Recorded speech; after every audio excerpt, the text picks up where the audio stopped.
Hello friends, welcome back to Anvesha channel. आज हम लोग पढ़ेंगे क्लास 7 का बाल महाभारत से चैप्टर नंबर 10, पांडवों की रक्षा। पांचों पांडव माता कुंती के साथ वारणाव्रत के लिए चल पड़े। ठीक है, तो पांचों पांडव और माता कुंती ये लोग वारणाव्रत के लिए निकल गए। ठीक है, उनके हस्तिनापुर छोड़कर वारणाव्रत जाने की खबर पाकर नगर के लोग उनके साथ हो लिए। ठीक है, उनके साथ हो लिए मतलब उनके साथ चलने लगे। ठीक है, उनके पीछे पीछे वे भी चल दिए। ठीक है, बहुत दूर जाने के बाद युधिष्ठिर का कहा मानकर नगर वासियों को लौट जाना पड़ा। ठीक है, तो वे लोग जब जा रहे थे तो नगर के लोग भी उनके साथ मतलब उनके पीछे पीछे जाने लगे। ठीक है, बहुत दूर तक जब वे लोग चले गए तो युधिष्ठिर ने उन्हें मतलब समझा बुझा के नगर वासियों को वापस जाने को कहा। ठीक है, दुर्योधन के षड्यंत्र और उससे बचने का उपाय विदुर ने युधिष्ठिर को इस तरह गूढ़ भाषा में सिखा दिया था कि जिससे दूसरे लोग समझ ना सके। ठीक है, तो वे लोग जब जा रहे थे तो विदुर ने मतलब गूढ़ भाषा मतलब सांकेतिक भाषा, ठीक है, सीक्रेट भाषा में उसको मतलब बता दिया था कि वहां पे मतलब दुर्योधन ने चाल चला है। ठीक है, तो उसको मतलब गूढ़ भाषा में मतलब सांकेतिक भाषा में या फिर सीक्रेट भाषा में युधिष्ठिर को विदुर ने बता दिया था। ठीक है, कि आग लाख ऐसे करके कुछ कुछ कोडिंग वर्ड में उसको बता दिया था। ठीक है, जिससे दूसरे लोगों को कुछ समझ में नहीं आया, लेकिन युधिष्ठिर समझ गए। वारणाव्रत के लोग पांडव के आगमन की खबर पाकर बड़े खुश हुए। ठीक है, तो वारणाव्रत जब आ रहे थे पांडव तो वहां के लोग बहुत ज्यादा खुश हो गए। ठीक है, कि राजकुमार आ रहे हैं। ठीक है, तो वे लोग यह खबर पाके बहुत खुश हुए। उनके वहां पहुंचने पर उन्होंने बड़े ठाठ से उनका स्वागत किया। ठीक है, तो वहां के लोगों ने वारणाव्रत के लोगों ने पांडवों की बहुत ठाठ से मतलब बहुत भव्य तरीके से उसकी उनकी स्वागत की। ठीक है, जब तक लाख का भवन बनकर तैयार हुआ पांडव दूसरे घरों में रहते रहे। ठीक है, मतलब जब तक लाख का घर नहीं बना हुआ था तो उन लोग को दूसरे घर में रखा गया। ठीक है, जहां पुरोचन ने पहले से ही उनके ठहरने का प्रबंध कर रखा था। ठीक है, तो पुरोचन ने क्या किया था, उनके ठहरने के लिए एक घर की व्यवस्था की थी, तो वहां पे वे लोग रुके थे। ठीक है, और तब तक लाख का घर मतलब तैयार हो रहा था। ठीक है, पुरोचन लाख का घर बनवा रहा था।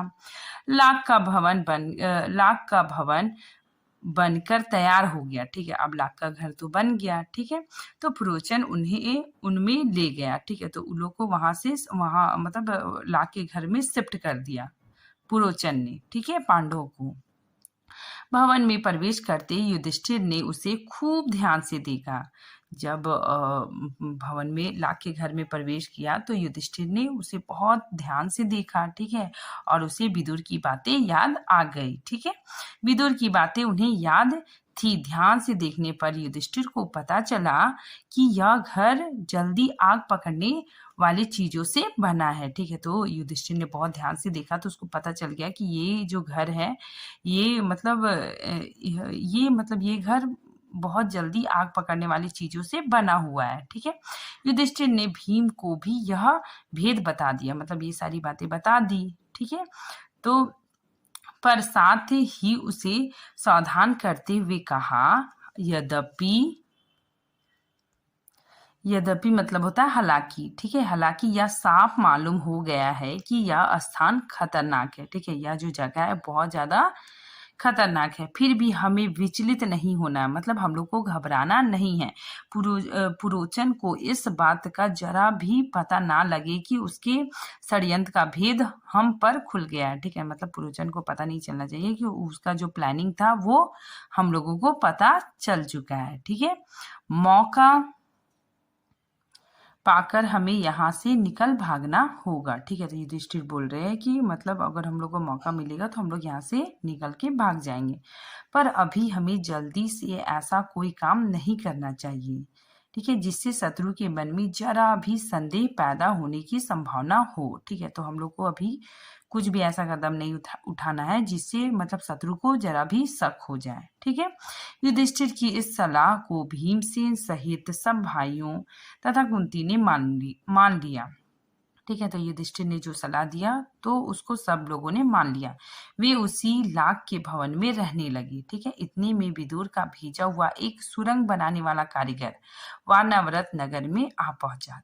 ठीक है। तो विदुर ने क्या किया था, उसको तो सब कुछ पता था, तो उसने एक सुरंग बनाने वाला कारीगर भेज दिया था वानरवत में। ठीक है।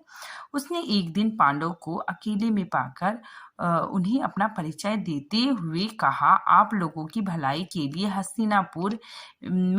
हस्तिनापुर से रवाना होते समय विदुर ने युधिष्ठिर से सांकेतिक भाषा में जो कुछ कहा था वह बात मैं जानता हूँ।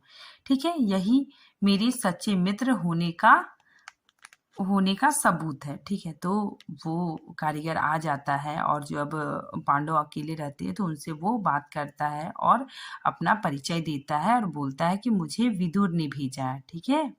और मैं आपका सच्चा मित्र हूँ। ठीक है। तो इस तरह वो मतलब बताता है, आप मुझ पर भरोसा रखिए। ठीक है। वो अपने आप को मतलब अपने बारे में बताता है पांडवों की कि आप मुझ पे भरोसा रखिए। ठीक है। मैं आप लोगों की रक्षा का प्रबंध करने के लिए आया हूँ। ठीक है। तो वो अपने बारे में सब कुछ बताता है कि मुझे विदुर ने भेजा है आपकी रक्षा के लिए।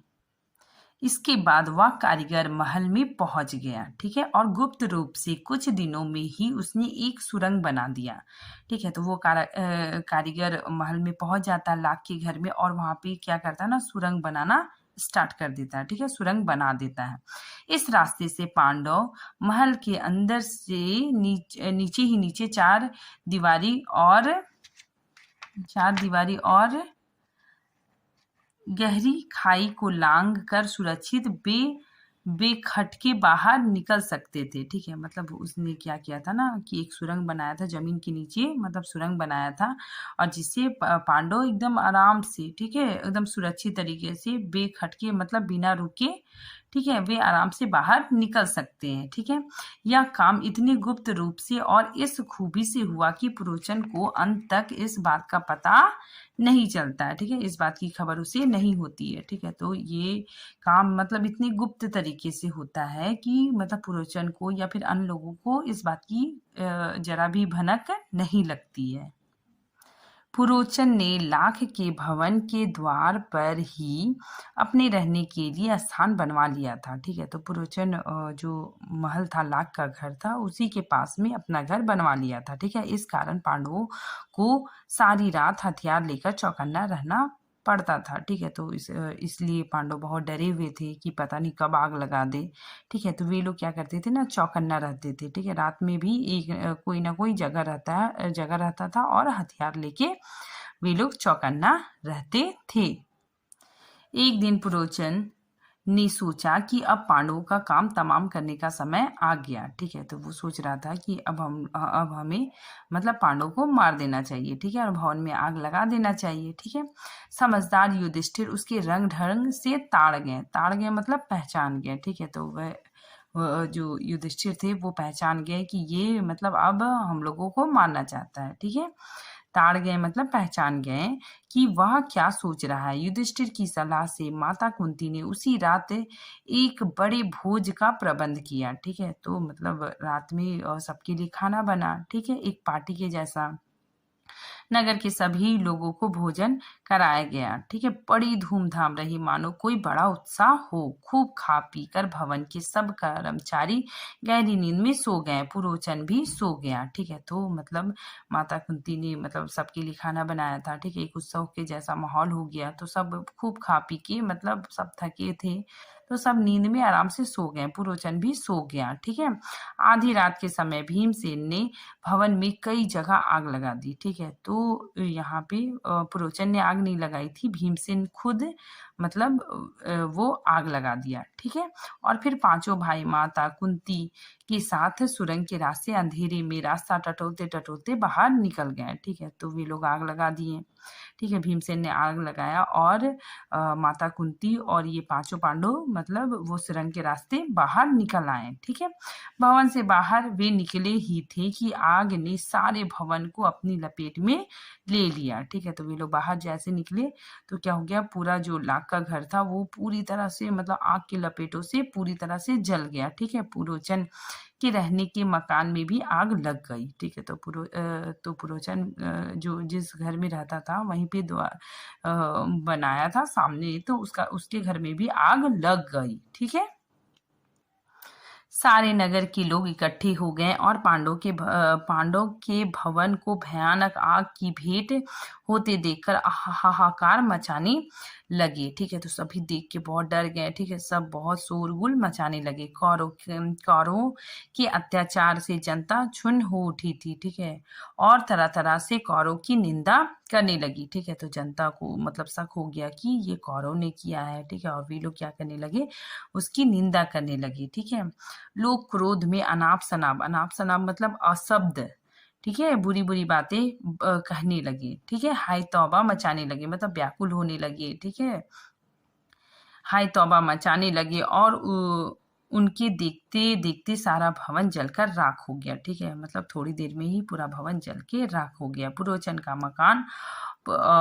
मकान और स्वयं पुरोचन भी आग की भेंट हो गया। मतलब पुरोचन भी आग में जल गया। ठीक है। तो पुरोचन जिसके लिए घर बनाया था, जिसको मारना चाहता था, तो पांडव तो सुरक्षित हो गए, सुरक्षित निकल गए, लेकिन ये पुरोचन जल के मर गया। ठीक है। इसीलिए दूसरों के लिए गड्ढा नहीं खोदना चाहिए।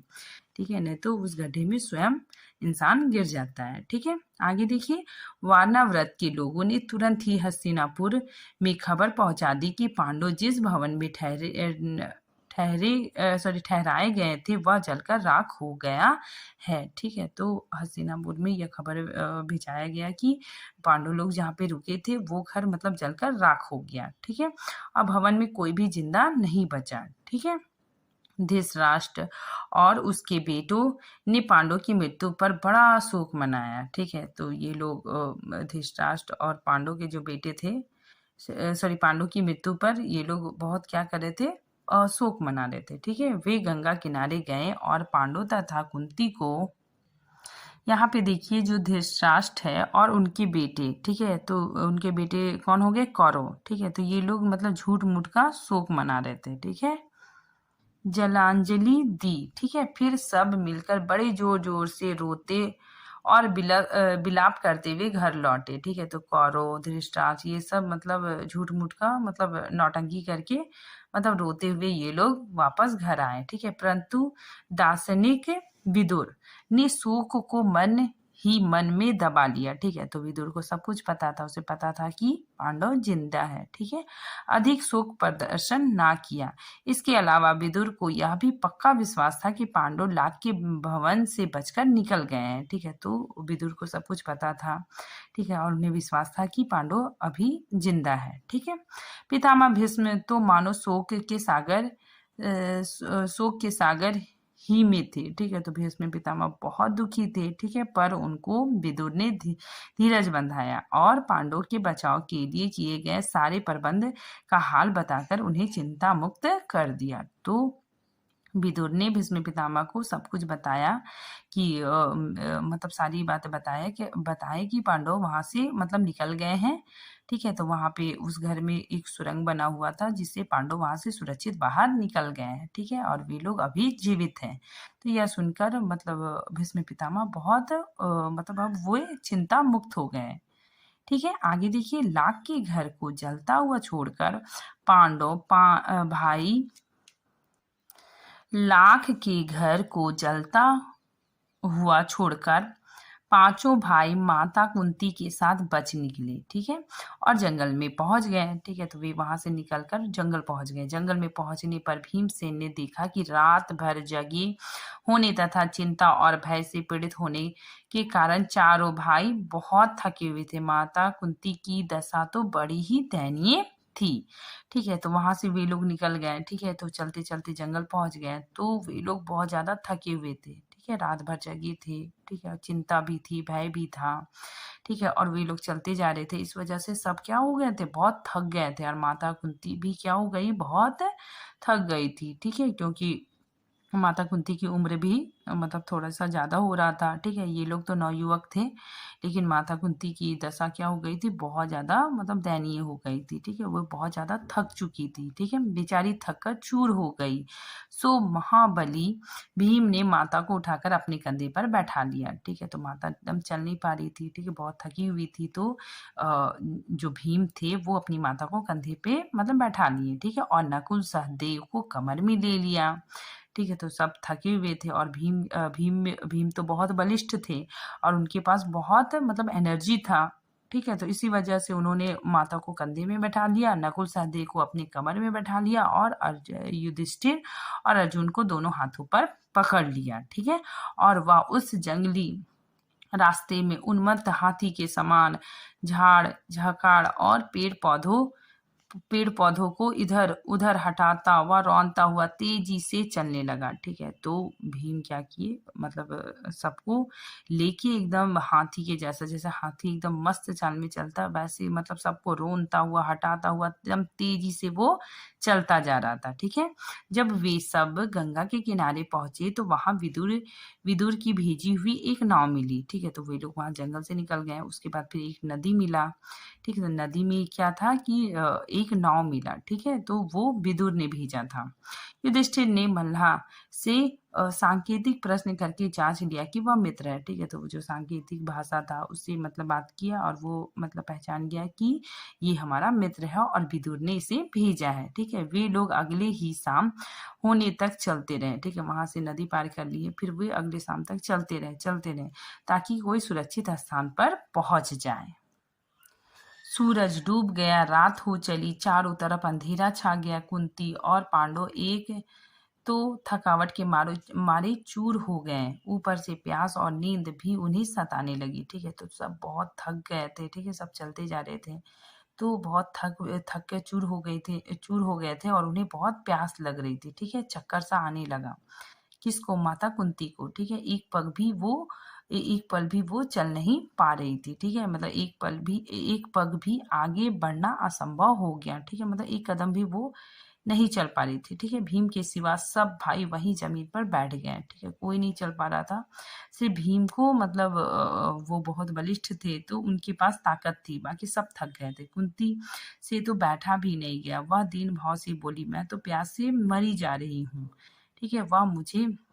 अब मुझसे बिल्कुल चला नहीं जाता। धृतराष्ट्र के बेटे चाहे तो भले ही मुझे यहाँ से उठा ले जाए, मैं तो यहीं पड़ी रहूंगी, ठीक है? यह कहकर कुंती वहीं जमीन पर गिरकर बेहोश हो गई, ठीक है? तो वो बहुत थक गई थी, और वो मतलब वो बोल रही कि हम एकदम नहीं चल पाएंगे, ठीक है? और मतलब इतना कहते कहते वो क्या करती है, वो बोलती है कि अगर कौरव आके हमें यहाँ से ले भी जाएंगे तो भी कोई दिक्कत नहीं, लेकिन मैं एक कदम भी नहीं चल पाऊंगी। और यह कहकर कुंती जमीन पे बेहोश हो गई, ठीक है? माता और भाइयों का यह हाल देखकर क्षोभ के मारे भीमसेन का हृदय दग्ध हो गया, मतलब उनको बहुत दुख होने लगा, ठीक है?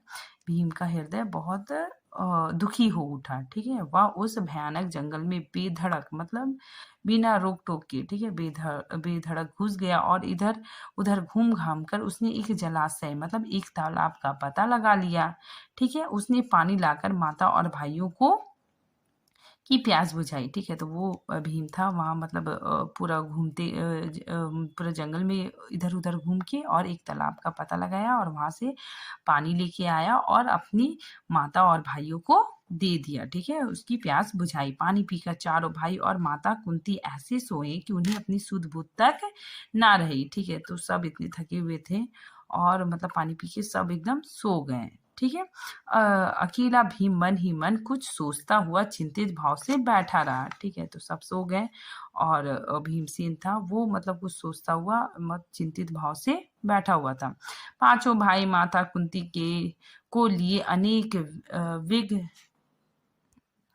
विघ्न बाधाओं का सामना करते और बड़ी मुसीबतें झेलते हुए उस जंगली रास्ते में आगे बढ़ते ही चले गए। ठीक है, वे कभी माता को उठाकर तेज चलते, कभी थके मांदे बैठ जाते। ठीक है, तो वे लोग सब एकदम जितनी सारी मुश्किलें आ रही थी उसका सामना करते हुए मतलब वे लोग जंगल में आगे बढ़ते जा रहे थे। ठीक है, कभी माता थक जाती तो माता को ले लेते।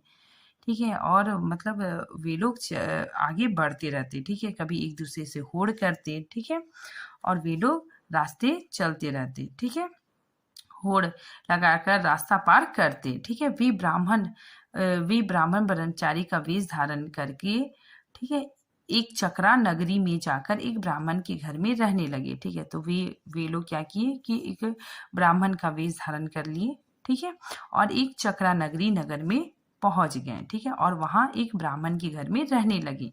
माता कुंती के साथ 5 पांडव एक चक्रा नगरी में भिक्षा मांगकर अपना गुजारा करने लगे। ठीक है, तो वहां पे एक ब्राह्मण के यहाँ रुके और वहां पे भिक्षा मांगकर अपना गुजारा करने।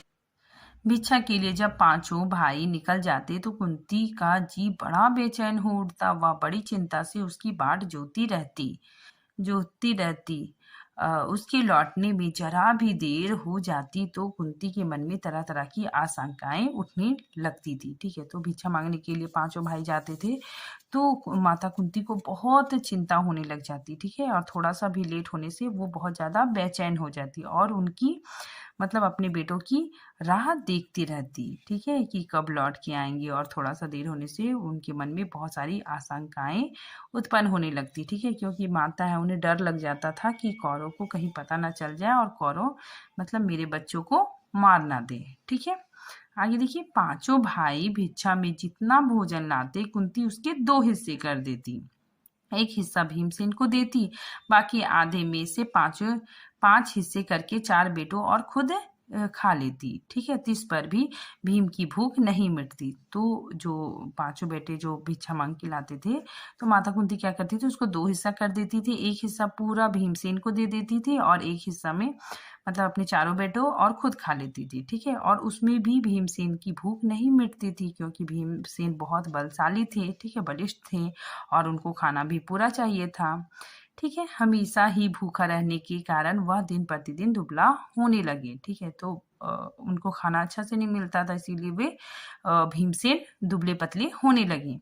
भीमसेन का यह हाल देखकर कुंती और युधिष्ठिर बड़े चिंतित रहने लगे। उन्हें बहुत टेंशन होने लग गया। थोड़े से भोजन से पेट ना भरता था सो भीमसेन ने एक कुम्हार से दोस्ती कर ली। उसने मिट्टी आदि खोदने में मदद करके उसको खुश कर दिया। कुम्हार भीम से बड़ा खुश हुआ और एक भारी हांडी बनाकर उसको दे दिया।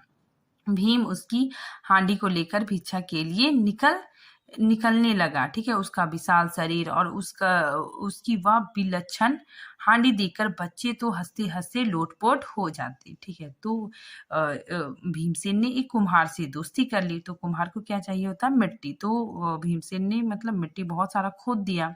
तो कुम्हार बहुत खुश हो गया और उसके लिए एक बड़ा सा मतलब हांडी बना के उसको दे दिया। और जब भीम जाते थे भिक्षा मांगने के लिए तो उसी हांडी को लेके जाते थे।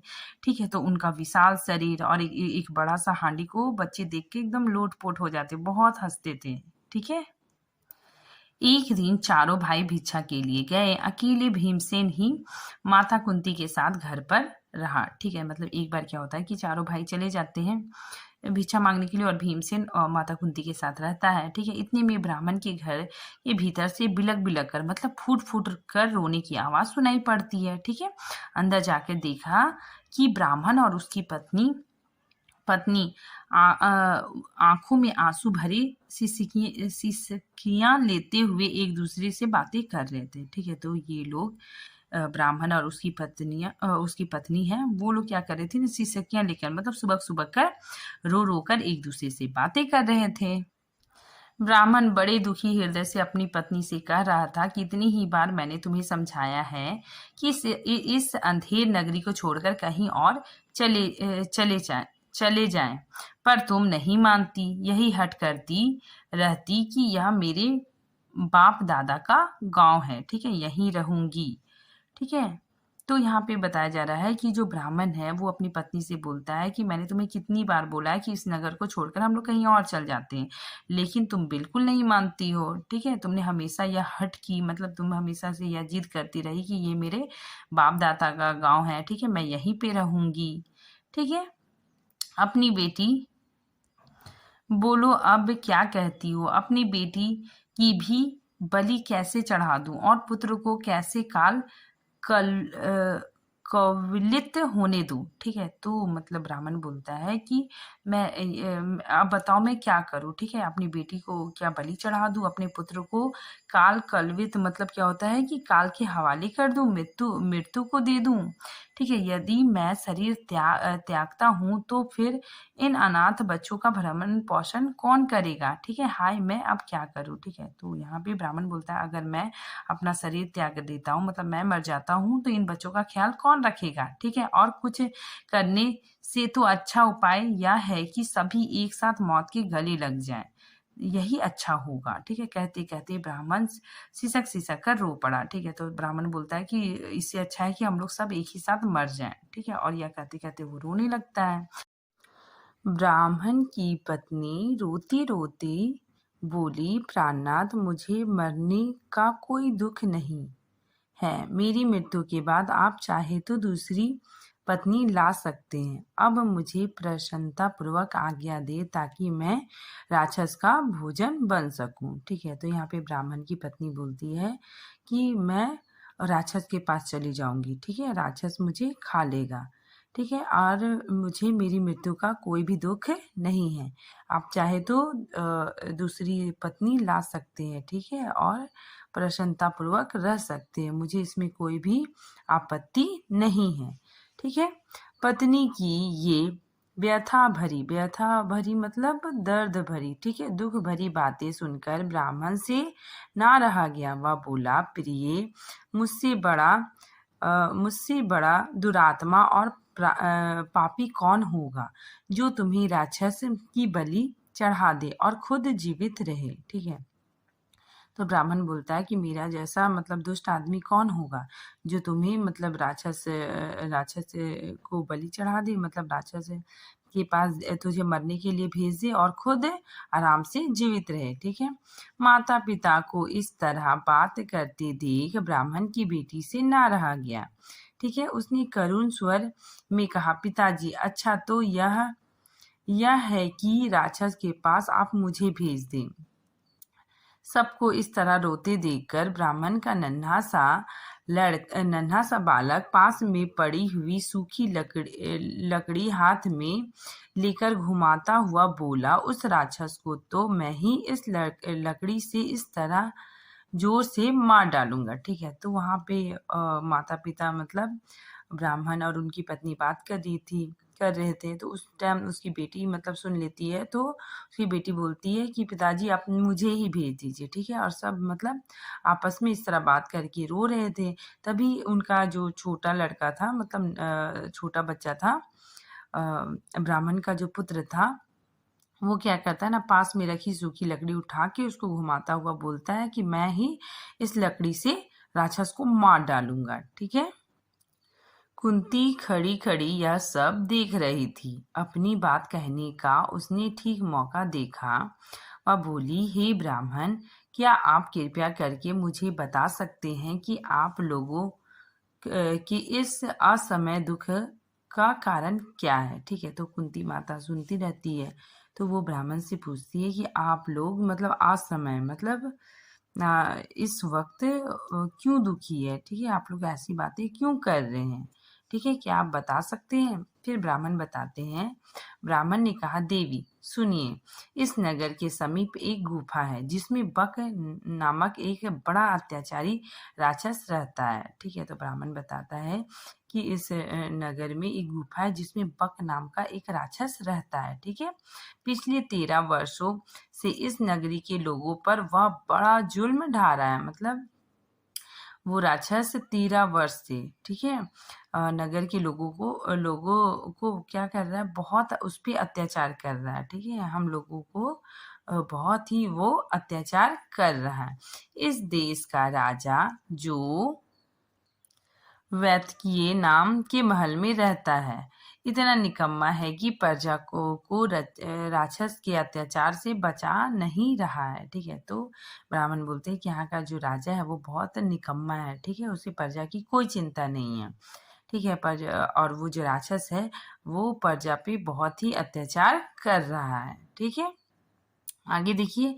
इससे घबरा के नगर के लोगों ने मिलकर उससे बड़ी अनुनय विनय की कि कोई ना कोई नियम बना ले। ठीक है, तो नगर के जो लोग थे, ठीक है, वो राक्षस के पास जाके बहुत विनती किए कि आप कोई ना कोई नियम बना लीजिए। ठीक है, बकासुर ने लोगों की यह बात मान ली। तब से इस समझौते के अनुसार यह नियम बना हुआ है कि लोग बारी बारी से एक एक आदमी और खाने की चीज हर सप्ताह उसे पहुंचा दिया करेंगे। ठीक है, तो क्या करता था राक्षस, मतलब बहुत अटैक करता था, तो मतलब बहुत लोगों को खा लेता था, तो लोग बहुत परेशान हो गए।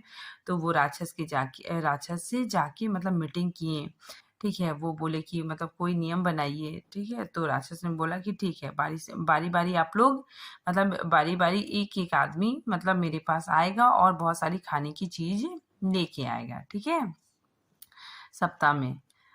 आगे देखिए, इस सप्ताह में उस राक्षस के खाने के लिए आदमी और भोजन भेजने की हमारी बारी थी। ठीक है, तो ये जब सप्ताह आया तो हर घर से एक एक आदमी जाता था, भोजन का सामान जाता था। तो ये सप्ताह इस ब्राह्मण की बारी आ गई। ठीक है, और आगे देखिए। अब तो मैंने यही सोचा है कि सबको साथ लेकर ही राक्षस के पास चला जाऊं।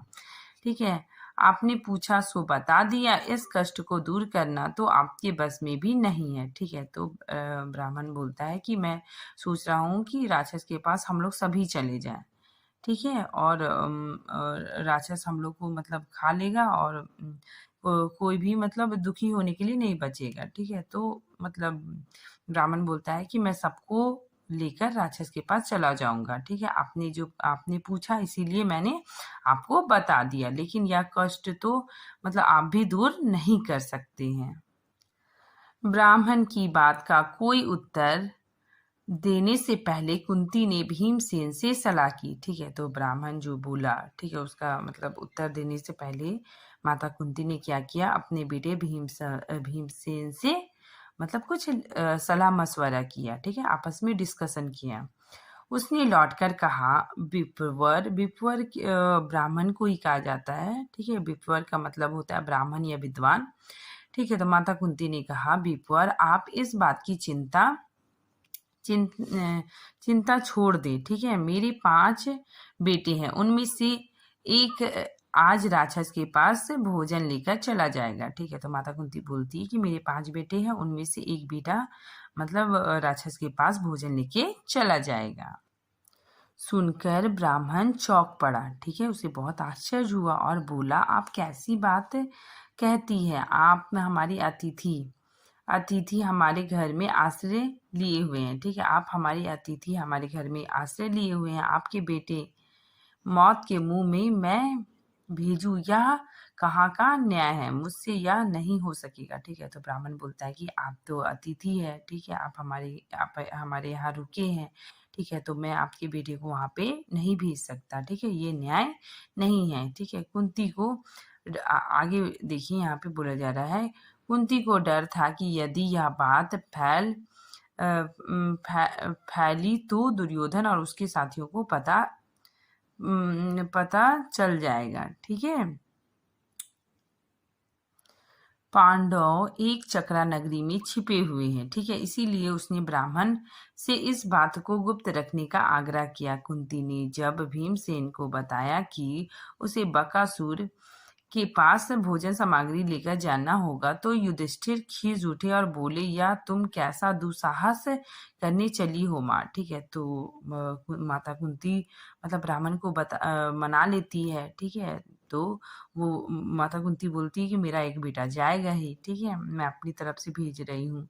तो फिर क्या होता है ना कि माता कुंती को इस बात का डर हो जाता है कि कहीं दुर्योधन और उसके साथियों को पता चल जाएगा, मतलब इस बात का पता चल जाएगा कि हम लोग एक चक्रा नगरी में रुके हुए हैं। ठीक है, और कौरव अपने मतलब अपना जासूस या फिर अपने लोगों को भेज के हम लोगों को फिर से मरवाने की कोशिश करेगा। ठीक है, तो कुंती माता इससे डर जाती है। ठीक है, और वो मतलब ब्राह्मण से इस बात को गुप्त रखने का आग्रह करती है कि मतलब किसी को पता ना चले। ठीक है, और कुंती ने जब भीमसेन को बताया कि बकासुर के पास आप मतलब भोजन सामग्री लेकर तुम्हें जाना है, ठीक है। तो युधिष्ठिर तो बड़े भाई थे, तो वो खींच उठे मतलब ये बहुत गुस्सा हो उठे, ठीक है। बहुत मतलब बहुत चिढ़ गए, बहुत गुस्सा हो गए और बोले कि यह तुम कैसा दुसाहस मतलब अनुचित साहस करने चली हो माँ, ठीक है। तो युधिष्ठिर बहुत गुस्सा हो जाते हैं, ठीक है। युधिष्ठिर की इन कड़ी बातों का उत्तर देते हुए माता कुंती बोलती है कि बेटा युधिष्ठिर, इस ब्राह्मण के घर में हमने कई दिन आराम से बिताए, ठीक है। जब इन पर विपदा पड़ी तो मनुष्य होने के नाते हमें उनका बदला चुकाना ही चाहिए, ठीक है। तो माता कुंती बोलती है कि हम इस ब्राह्मण के घर में बड़े आराम से रहे, ठीक है। और जब इन पे आपत्ति आई, ठीक है, विपदा मतलब होता आपत्ति आई, कोई मुसीबत आई तो हम उन्हें ऐसे ही छोड़ दे, ठीक है। ये कहाँ का न्याय है, ठीक है। हमें उनकी मदद करनी चाहिए। मैं बेटा भीम की शक्ति और बल से अच्छी तरह परिचित हूँ, ठीक है। तुम इस बात की चिंता मत करो। जो हमें वानरवर्त से यहाँ तक उठा लाया, जो जो हिडिंबा का वध किया, उस भीम के बारे में मुझे ना तो कोई डर है ना चिंता है, ठीक है। भीम को बकासुर के पास भेजना हमारा कर्तव्य है, ठीक है। तो माता कुंती बोलती है कि ये जो मेरा बेटा है भीम, इसकी शक्ति और बल पे मुझे बहुत विश्वास है, ठीक है। मुझे कोई चिंता नहीं है, ठीक है। जो वारणावत से हमें यहाँ पे उठा के ले आया, ठीक है, और जो हिडिंबा नामक राक्षस का वध किया, उससे मतलब वो मेरा बेटा बहुत ही क्या है, बहुत बलशाली है और मुझे यकीन है कि वो बकासुर को भी मार देगा, ठीक है। इसीलिए मुझे किसी भी बात की चिंता नहीं है, ठीक है।